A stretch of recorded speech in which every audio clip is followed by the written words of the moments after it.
tell me about this animal right here. This is a bearded dragon. Her name is Wink. This bright orange color she has is kind of cool. She's been bred to show recessive genes. So it takes 2 lizards showing this recessive orange to get a color like this. And so she's kind of a, I guess, purebred lizard, if that makes any sense. But she's a pretty cool little animal. They're native to Australia, but they're actually one of the most common family pets as far as lizards go. So I thought she'd be kind of cool, and she just hangs out with us here. Her diet, now that she's getting older, she eats a lot of greens, and I have 2 different bags of different types of greens, so she has two different days. She likes meat, being crickets and worms and whatnot, so it's kind of entertaining to watch her chase the stuff around. But she's very docile. She's very content to just sit here and hang out. Yep.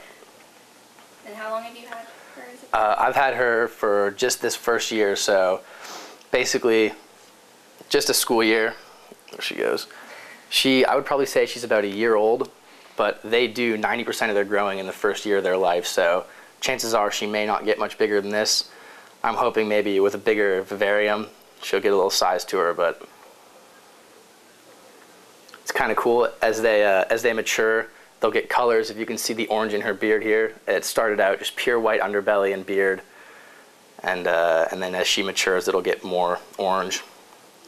Also, their colors also depend on how much natural sunlight they get, which is kind of cool. So the more or less they get, they could end up being brighter or darker, and she's kind of getting purple banding on her, which is cool.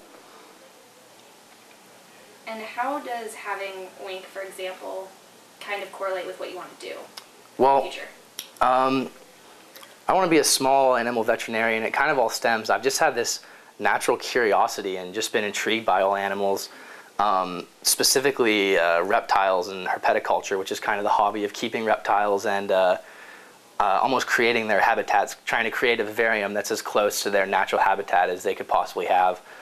And something about the reptiles just always really intrigued me, but I was influenced a lot by my dog, who was with me since I was 5 years old and just recently passed away. So that was a really good relationship that we had.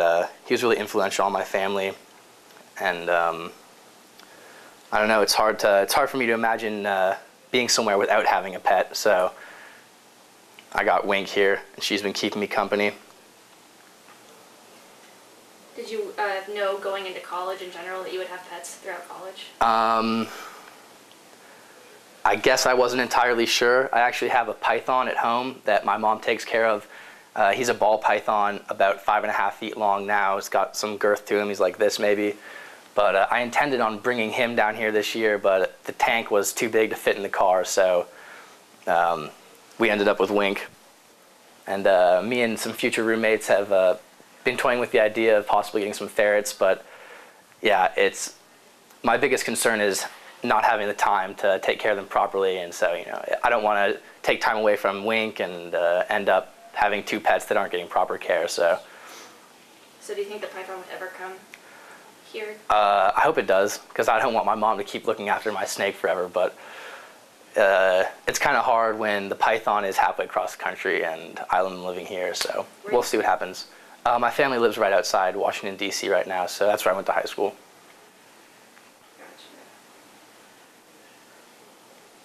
So in the future, besides the python, besides talking about ferrets, were there any other pets that you just ideally would like to have? I obviously have a strong desire for a dog. I really want a dog, but I personally don't think that any college student has the time, resources, space to properly take care of a dog. So I'm going to hold off until I think I can deal with a dog the way it needs to be dealt with. So maybe after school. But I've been doing some research, probably prematurely. It's getting me a little excited, but I really like Dobermans. I've been thinking that'd be a really cool dog. Our dog was a boxer, and I just loved the boxers too. What was your dog's name? His name was Dodger. Dodger. Here he is. It's Dodger. Oh. Yep. And how do your roommates feel? They're fine with the lizard. Every now and again, when they find a stray cricket in their room, they're not huge fans of that, but they're fine. The lizard normally stays in here, but a couple of them really like to come in and interact with her. They like to hang out with her too. But that's one good thing about reptiles is they're not super intrusive. They're quiet, obviously.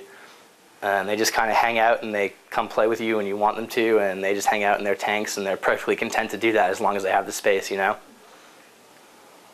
Have you gotten any crazy reactions just from other people or just people that come Well, to see you? yeah, some girls will come and, who has the dinosaur in their room? And a lot of people, though, my favorite is if you just tell them it's a horned frog, that's their first reaction. They just jump, is that a horned frog? You know, yeah, it totally is a horned frog. And you string them along for a little while before maybe they realize that I don't have an endangered species living in my room, but it's always entertaining. She does kind of look a little bit like a horned frog. She's got the spikes on her. That's really funny. String along. A dinosaur, really? Yeah, I've had a girl come running out, who has that dinosaur in their room? So it's kind of entertaining. And do a lot, just curiosity, you know, for a vet growing up, do a lot of people bring reptiles? Well, I feel like a lot of small veterinary clinics will sometimes have maybe one vet that can deal with reptiles. I know that when we're trying to deal with my snake, although there's never been many problems, but for instance, you have to take it to a vet to have it sexed to see if it's male or female. I know the vet we use, there's only one specific doctor who can deal with that kind of stuff. But then again, I know there's also more defined places that are for exotic animals. Good deal. And you said you were a biology. Yes, biology. Which is kind of cool because now everything is starting to come together. For instance, I can tell you that Wink is in the phylum Chordata, and she is in the subphylum Reptalia and the class Lepidosaurus, I believe. So, which is kind of cool. And then it's all kind of neat when you learn about this stuff and see how it all ties together, and you can see, you know, the anatomical things we talk about on the lizard. It's kind of interesting.